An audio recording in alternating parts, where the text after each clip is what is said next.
Bonjour à tous. Donc, je suis maman d'Antoine Nicolas, qui est un jeune homme en étape aussi relationnelle depuis 2002, soit 17 ans. Nous avons fait le choix d'un retour à domicile parce qu'en 2002, les unités, c'était un peu le début.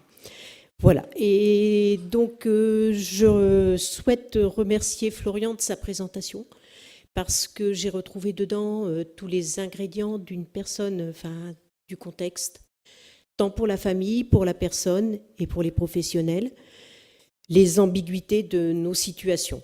Voilà, parce que la communication est au cœur de tout et que selon le regard qu'on porte sur ces personnes, la personne peut apparaître un mystère qui ne communique pas, et elle peut apparaître comme absente, ou alors elle peut paraître présente et avoir des capacités à communiquer autrement. Alors aujourd'hui, je présente les attentes et les résultats de l'étude dans le cadre du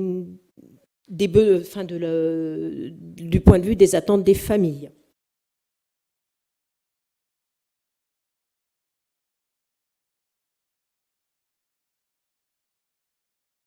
Donc la vulnérabilité et la dépendance, on ne va pas trop s'attarder puisque Florian vient de l'aborder largement. La relation au monde de ces personnes, ce travail, c'est la présentation de la synthèse de l'étude en ce qui concerne les attentes des familles, ce document. Les conséquences sur l'état clinique du proche vu par les familles, bien sûr, les proches ont peur que leur personne soit abandonnée psychiquement et physiquement, en absence des familles, la peur de l'avenir après la disparition de l'entourage, le regard des autres sur la personne en fauteuil, elle est reliée à la déshumanisation de cette dernière. Ces personnes ont une vie singulière, elles peuvent être assimilées à un état entre la vie et la mort, y compris par les proches, et c'est un statut qui est un peu entre deux mondes. Et face à cette déshumanisation toujours possible, les proches réagissent en insistant sur le fait que l'importance de la parole et la reconnaissance d'un statut à nos proches. Les proches sont soumis à un travail psychique intense pour faire le lien avant et après. Et c'est un travail personnel qui est très différent entre chaque membre de la famille. Le travail est différent. La position dans la famille rend le travail différent. Le lien affectif, la composition de la famille, tous les facteurs relationnels avec la personne en état post-relationnel ou en état végétatif chronique, ça permet un rapport différent.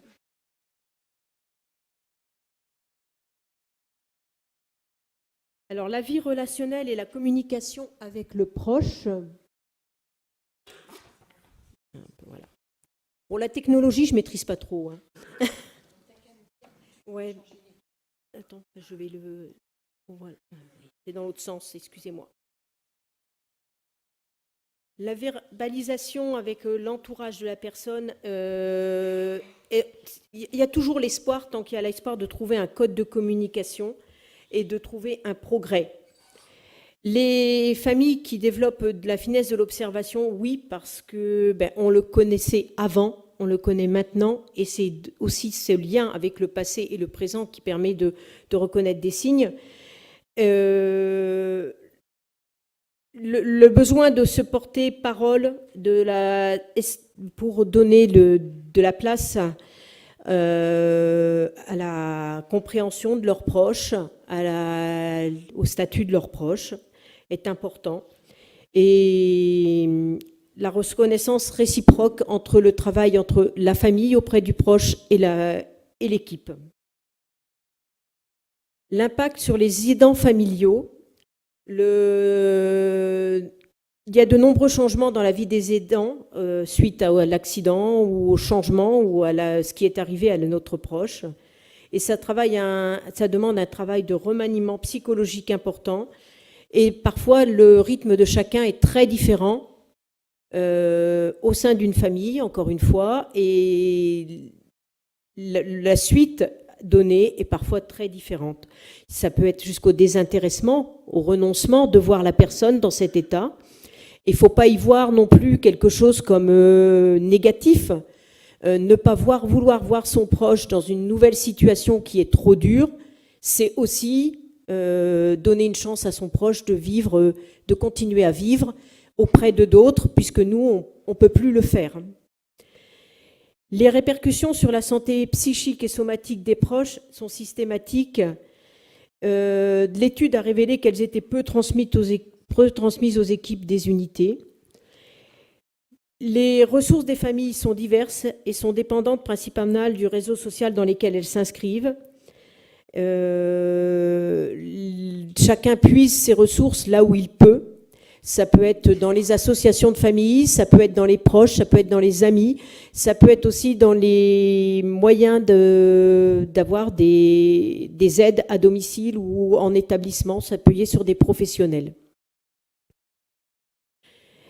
La vie au quotidien des personnes en état de conscience altéré, c'est d'abord des soins de nursing, beaucoup de soins. Et sans les soins de base, il n'y a pas de vie possible, il n'y a pas les besoins, le corps ne peut pas s'exprimer, si le corps n'est pas en bonne condition, la personne ne peut pas s'exprimer. Il faut toujours faire attention à la douleur, il faut toujours faire attention aux conséquences des choses basiques du quotidien, le besoin d'aller à la selle, le besoin d'avoir la bouche sèche, le besoin d'un inconfort de positionnement. C'est très important pour que la personne puisse s'exprimer. Être bien installée dans un fauteuil, être bien installée au lit, c'est basique pour après pouvoir accéder à autre chose.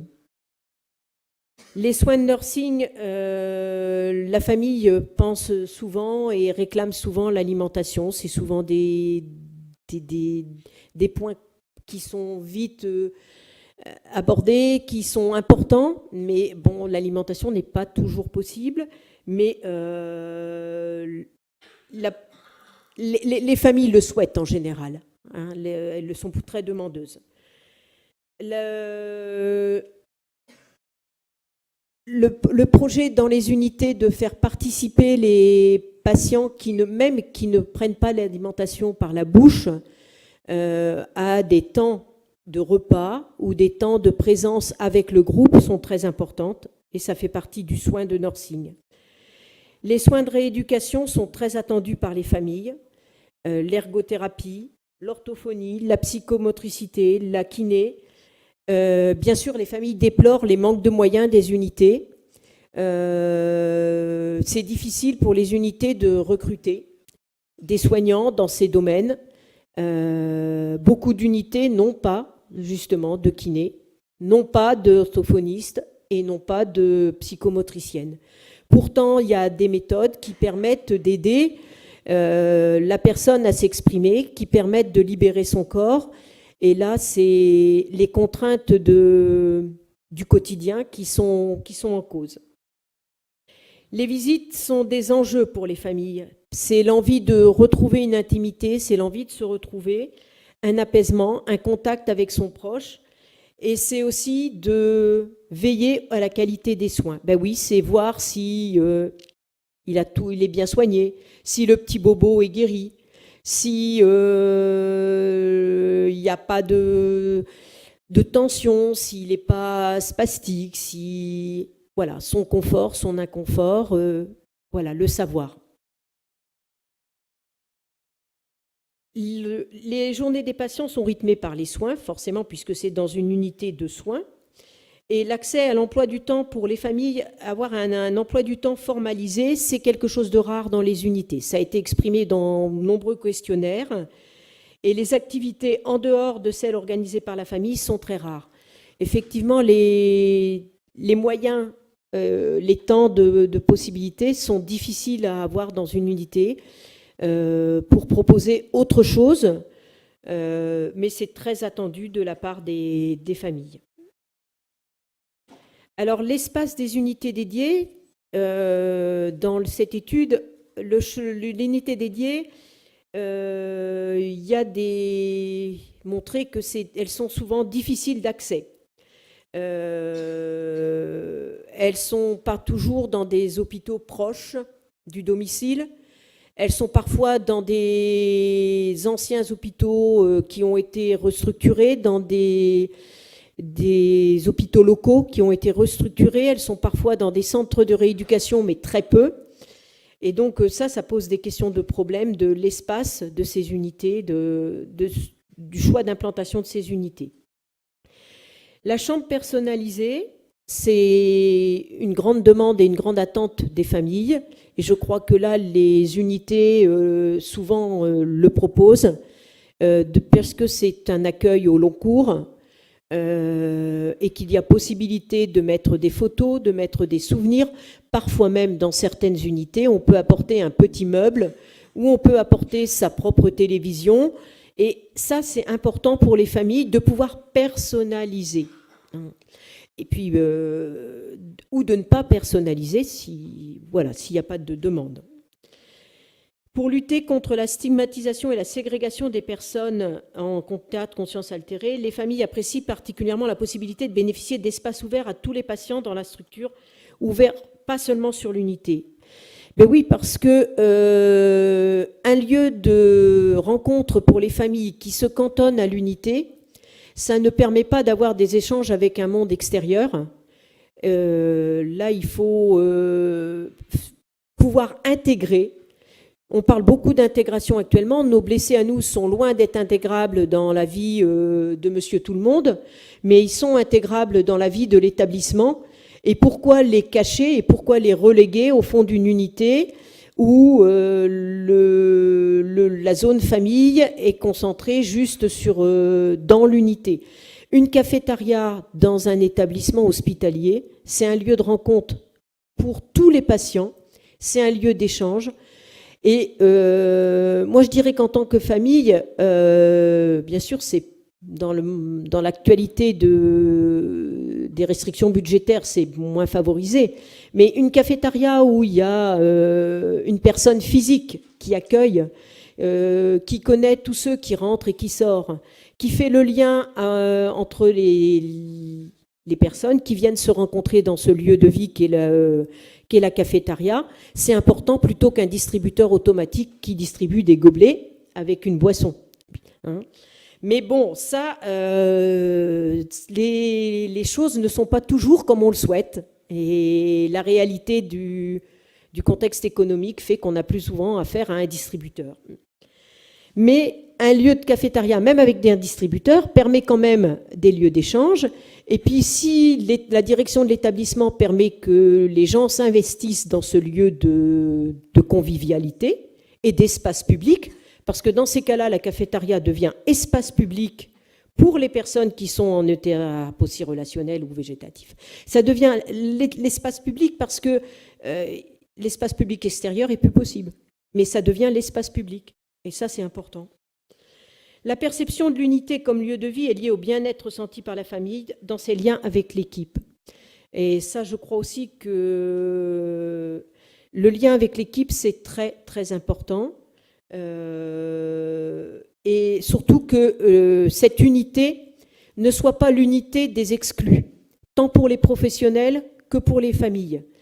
C'est pas l'unité où les professionnels de cette unité sont un peu ceux qu'on pointe du doigt parce qu'ils ont la plus lourde charge de travail, parce qu'ils sont avec ceux qui communiquent pas. Oh là là, ils travaillent dans l'unité la plus dure. Ben non, les stigmatiser comme ça, c'est pas non plus favoriser l'intégration de l'unité dans l'établissement. Et les attentes des familles sont aussi que l'unité soit intégrée dans les autres services. Alors, les relations positives avec les professionnels, dans les questionnaires de l'étude, elles sont décrites souvent comme chaleureuses, sous le sceau de la confiance et basées sur l'alliance thérapeutique. Pour avoir l'alliance thérapeutique, il faut forcément avoir la confiance. Et pour avoir la confiance, il faut forcément avoir des rapports chaleureux, des rapports humains qui ne soient pas trop protocolaires, pas trop appris et trop protocolaire. On est beaucoup dans les protocoles maintenant dans les établissements hospitaliers. Et parfois, même des fois, on se retrouve avec des soignants qui n'osent plus être eux-mêmes et qui ne savent plus répondre spontanément ou autre. Et donc là, ce qui est important, nous, dans notre quotidien de famille, c'est, puisque c'est du long cours, c'est d'avoir des professionnels qui soient vraiment dans la communication, qui ne soient pas là pour répondre uniquement selon le protocole du service. Et des personnes humaines qui disent oui, qui disent non, qui disent je sais pas, qui disent peut-être, je vous comprends, ben là non, je suis pas d'accord avec vous, j'interprète pas ça comme ça. Voilà, c'est ça un rapport chaleureux, c'est un rapport d'égal à égal, on est famille, vous êtes professionnels et on échange ensemble. Et du coup, la confiance, quand elle est établie, eh ben, elle permet l'alliance thérapeutique. Et si on n'a pas la confiance, il n'y a pas l'alliance thérapeutique pour les choix de décision par rapport à la personne. Les difficultés dans la relation avec les professionnels et sources de conflits, c'est un peu la suite de ce qui vient d'être pointé. Le fait que la personne soit en situation de vulnérabilité extrême et requiert des soins quotidiens et attentionnés, eh bien, les familles sont très en attente. Et parfois même, on est trop attentive. Et le petit bobo ou le petit bleu qui n'a pas été annoncé ou qui n'a pas été prévenu, ça devient une source d'angoisse qui fait qu'on peut demander de façon inadaptée ou de façon un peu agressive ou abrupte aux professionnels, ben, qu'est-ce qui s'est passé? Et ça, c'est source de conflits. Et donc, il faut dépasser, tant pour les familles que pour les professionnels, le stade de la formulation initiale dans le dialogue pour penser avoir de l'empathie les uns envers les autres, pour pouvoir se dire les choses le plus facilement possible.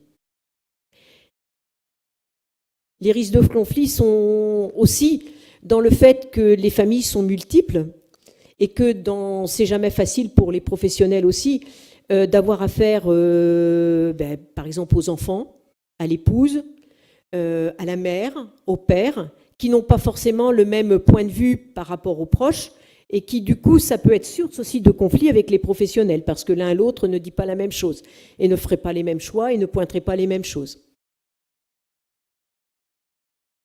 Le moment de l'entrée en... Alors, l'institution, j'aime pas ce mot, parce que l'institution, ça me paraît toujours être un mot d'un autre âge, qui remonte aux années 80. Là, on est dans un service hospitalier. Maintenant, on distingue bien les services hospitaliers, les services médico-sociaux.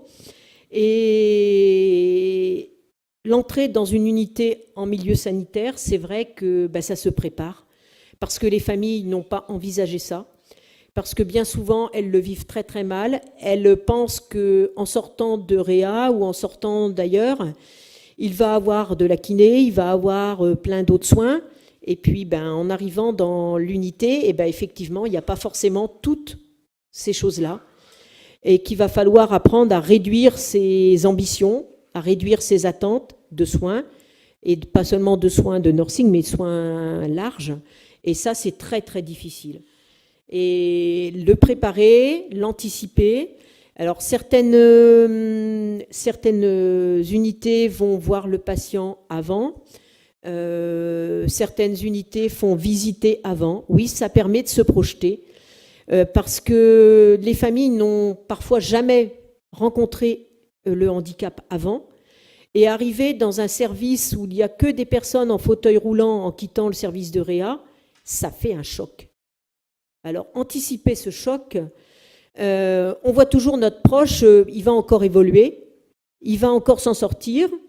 Et donc le voir au milieu de gens qui sont là depuis 3, 5, 10, et voire maintenant 15 ou 16 ans, ça fait drôle.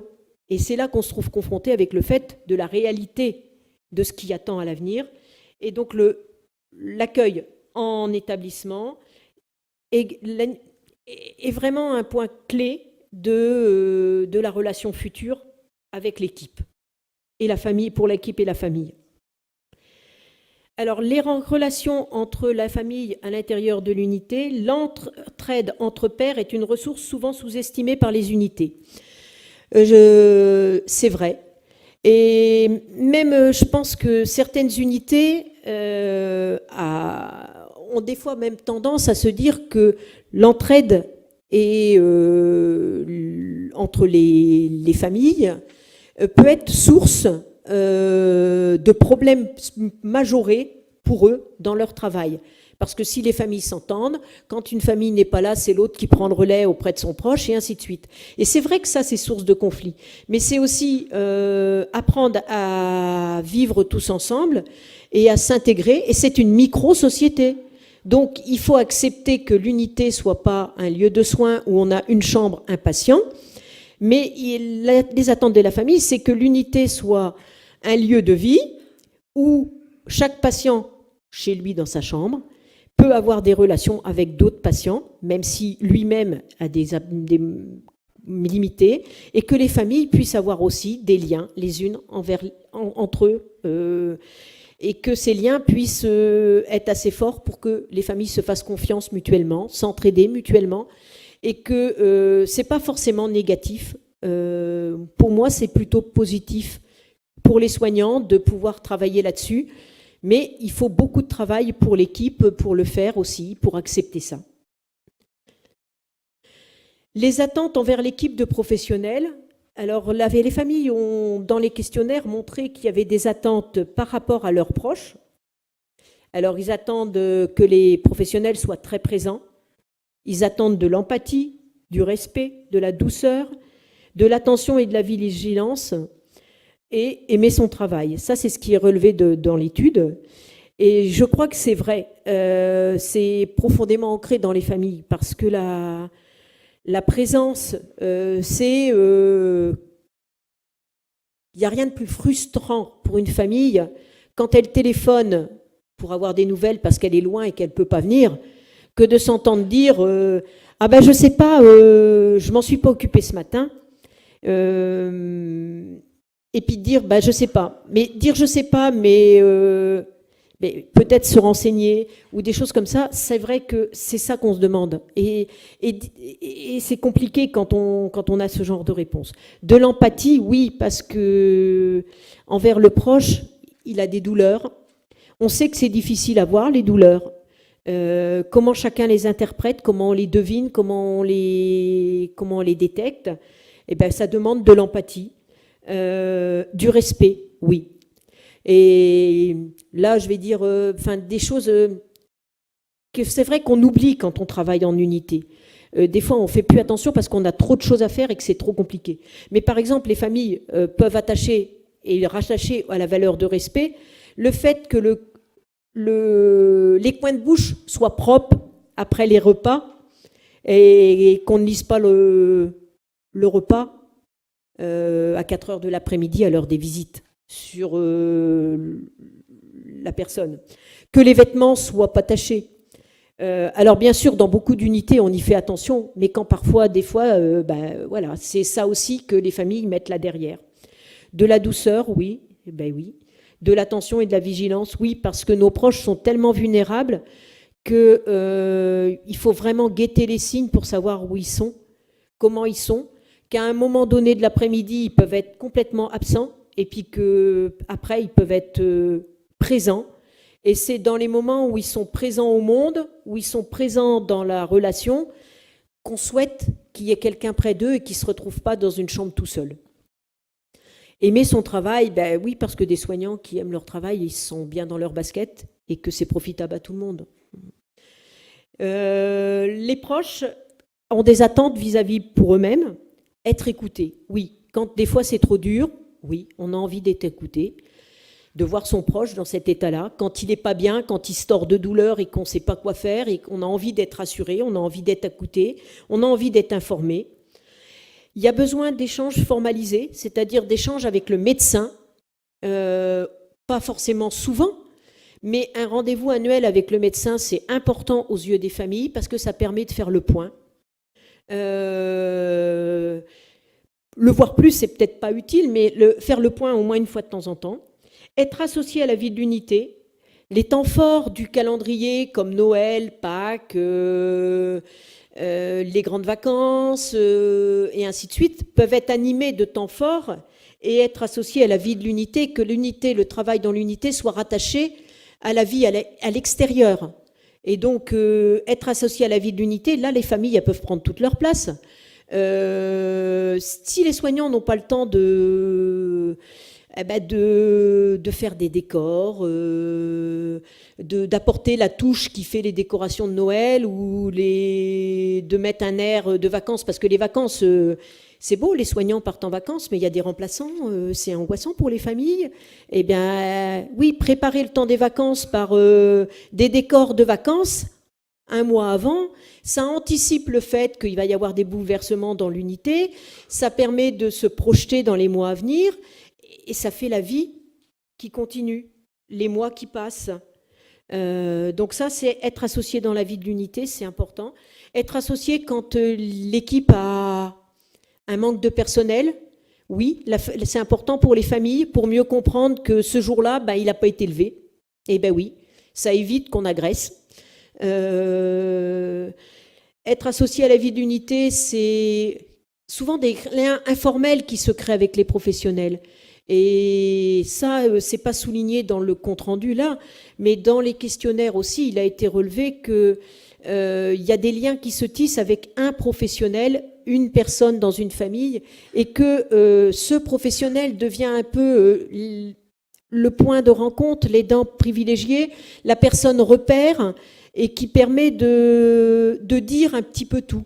Donc être associé à la vie de l'unité, c'est savoir aussi reconnaître la place des professionnels qui ont un atome crochu avec une famille, et ne pas vouloir tout aplanir et dire que les relations doivent être presque impersonnelles. Non, on travaille dans la longue durée, on travaille dans l'humain, et dans l'humain ultra vulnérable, ultra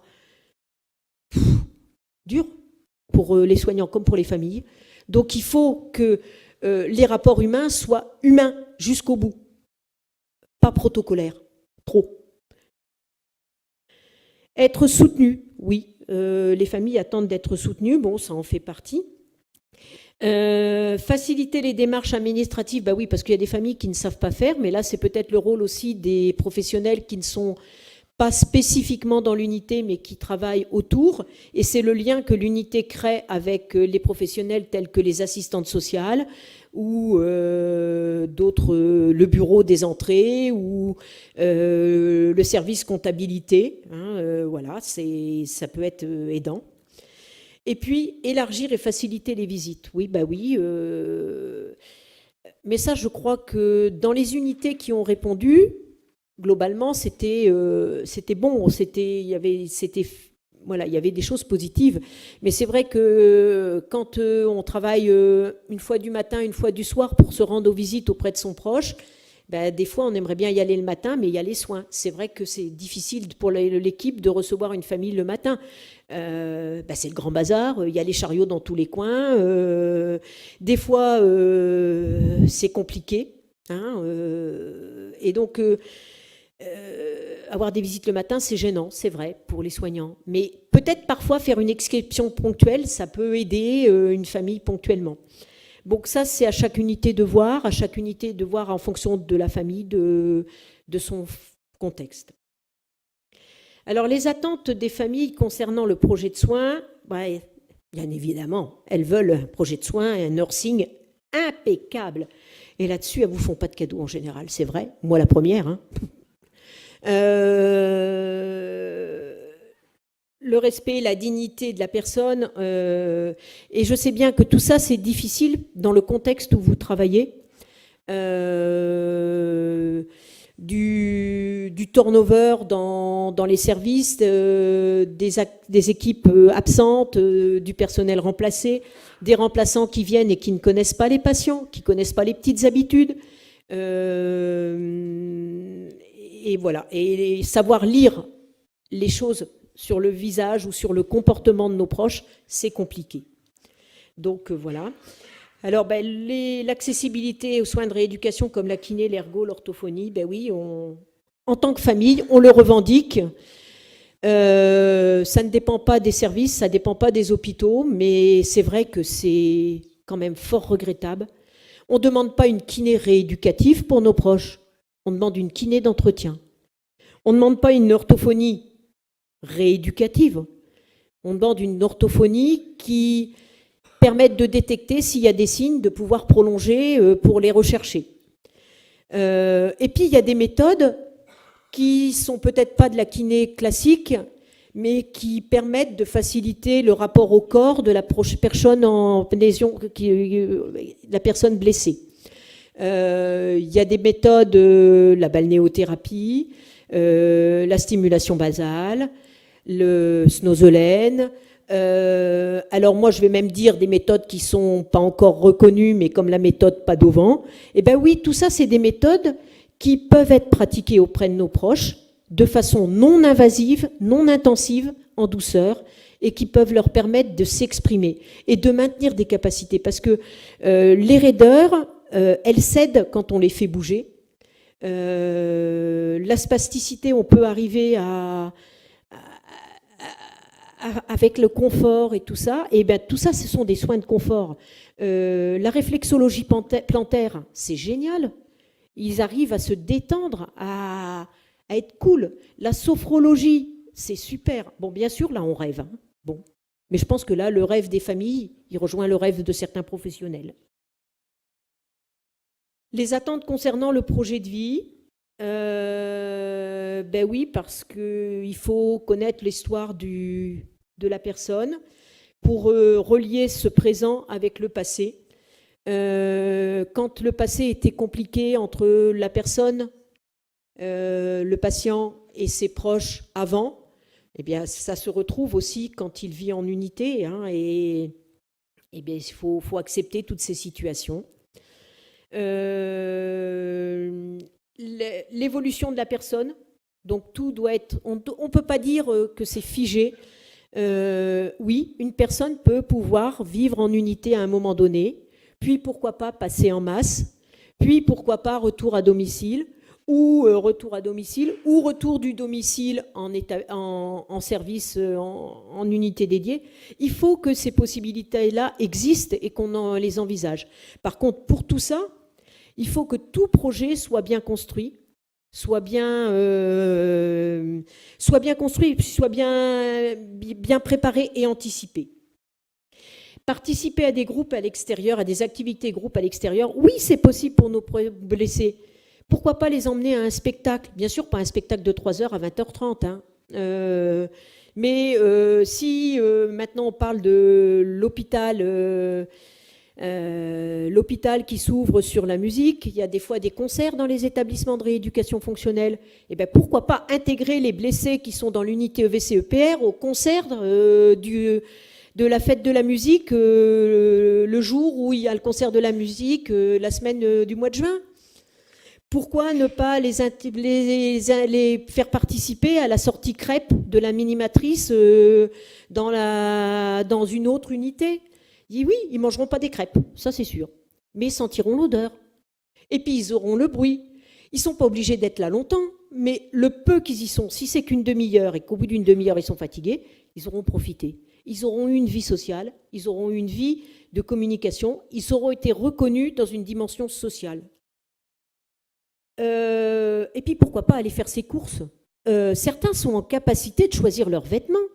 Et comme on n'a pas forcément, dans l'unité, ils n'ont pas forcément enfin, même à domicile, hein, ça prend du temps de leur faire choisir leurs vêtements. Ben oui, moi des fois, il met 3-4 minutes avant de tourner la tête pour choisir son t-shirt le matin. Mais si on ne prend pas ce temps-là pour le faire choisir le matin, son t-shirt, on choisit pour lui, on le déshumanise alors qu'il a la capacité de choisir son t-shirt. C'est des petites choses, mais c'est important pour les familles. Alors la mise en place d'activités, les familles suggèrent d'embaucher du personnel formé, mais ça c'est toujours très difficile à trouver, ça je le reconnais, mais ben, on le souhaite ardemment pour pouvoir proposer autre chose.